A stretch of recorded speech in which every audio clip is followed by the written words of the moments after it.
তো বন্ধুরা, আমি তোমাদেরকে এটাই বলবো, তো আমার নতুন নতুন ইউটিউব চ্যানেল, তো আমি তোমাদের কাছে রিকোয়েস্ট করছি হাত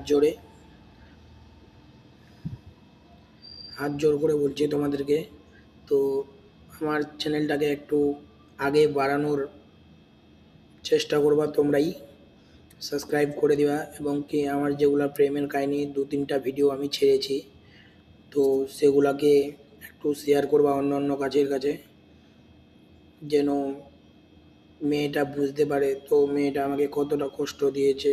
মেয়েটা আমাকে কষ্ট দেয়নি, যেটুকু আমি বলি, কারণ সবাই বলবে আমাকে মেয়েটাই কষ্ট দিয়েছে, কারণ মেয়েটা আমাকে প্রেম করতো। মেয়েটা যদি বলতো তো না আমি বিয়ে করবো না, তোর বাড়ি থেকে বিয়ে দিতে পারতো না, কিন্তু বাড়ি থেকে ওর বলছে, তো ও বিয়ে করতে রাজি হয়ে গেছে। তো জানি না ছেলেটা কি করে এবং কি প্ল্যানিং আছে ওদের, তো তার জন্যই বলবো আমার চ্যানেলটাকে একটু আগে